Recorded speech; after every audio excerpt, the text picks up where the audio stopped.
They were actually our worst nightmare.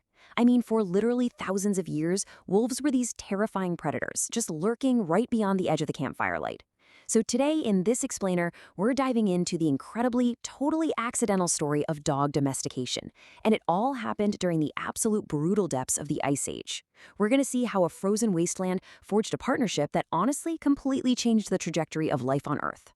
It really makes you ask the question, right? How exactly did a predator, an apex predator, built for hunting in packs and taking down massive game, how did that transform into the loyal pet sleeping at the foot of your bed right now?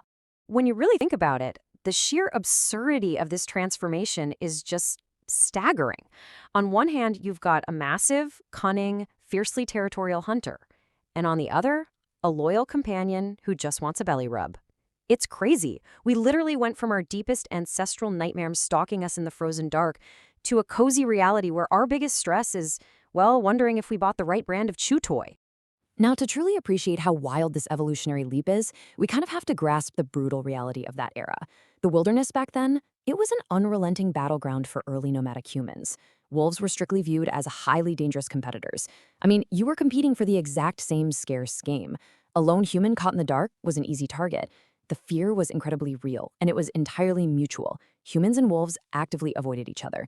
And when they did cross paths, it was usually a matter of life or death. There was absolutely no friendly middle ground here. You know, we often like to flatter ourselves. We imagine our ancestors as these master inventors who deliberately captured little wolf pups, tamed them, and actively engineered the very first dogs. But looking at the historical and genetic record, it shows us a very different reality. Early humans didn't orchestrate dog domestication on purpose at all. It wasn't some planned experiment. It was really just an entirely accidental collision of circumstances. So the really crucial point here is that wolves practically domesticated themselves as this brilliant evolutionary necessity. Think about the brutal depths of the Ice Age. Survival was a desperate daily struggle for literally every single creature out there. Hunting was highly dangerous and burned thousands of precious calories. But a few enterprising, highly adaptable wolves, well, they discovered a totally different survival strategy. They found a biological loophole, basically, that didn't involve taking down giant, aggressive prey. Okay, so picture this. These early humans were nomadic, right? They're moving constantly across this harsh terrain, hunting, gathering, and inevitably leaving behind a trail of bones, scraps, and waste.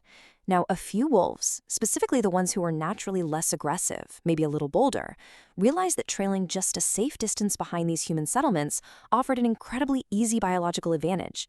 I mean, why risk getting crushed by prehistoric game or freezing to death on a huge hunt when you could just patiently wait for the humans to pack up camp and then clean up their leftovers? So this ultimate survival strategy was really just built on pure convenience. Follow the nomadic camps, get easy access to food, and eat leftover scraps instead of hunting. The wolves that succeeded at this new lifestyle, they weren't the biggest or the strongest. Actually, high aggression would get a wolf immediately killed by humans. The real winners were the bolder, less aggressive scavengers. They basically traded the thrill of the hunt for the unparalleled convenience of the scrap heap. Let's break down the exact mechanics of how this transformation actually happened. Step 1, by keeping a safe distance from those nomadic camps, wolves secured high-value calories from scraps, totally skipping the risks of hunting. But step 3 is the real engine of this domestication, passing down those less aggressive traits. The friendlier, bolder wolves ate more, they survived longer, and therefore they had more pups. So generation after generation, this feedback loop fundamentally shifted the very biology of these animals. And so, slowly, almost imperceptibly, nature and evolution were just melting away the wolf's inherent fear of humans. That deep-seated terror, that instinct to fight or flee, was steadily being replaced with mutual tolerance. And humans, well, they began to realize something pretty great too. Having these less aggressive, scavenging wolves hanging out around the perimeter of the camp was actually incredibly useful.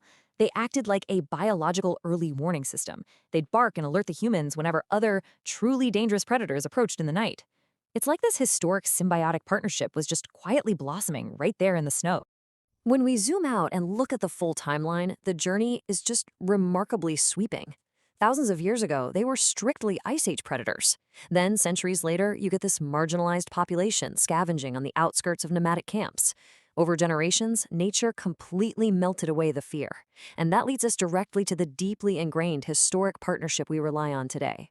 It was a long, slow progression from the perilous edges of ancient fires straight into our modern living rooms. Now, I want you to think about your own dog right now. Or, a dog you know and love.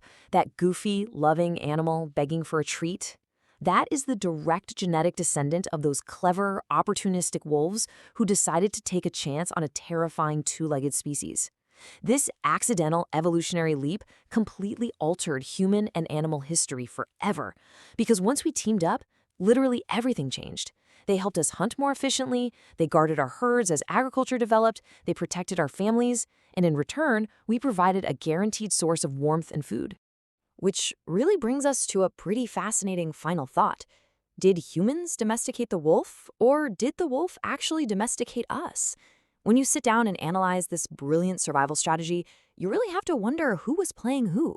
I mean, they trained us to feed them, to shelter them, to pick up after them, and to love them like family. They secured their own survival by brilliantly hacking human empathy. So the next time a dog looks at you with those big puppy dog eyes, just remember, they've been perfecting that exact strategy since the Ice Age. Thanks so much for joining me for this explainer.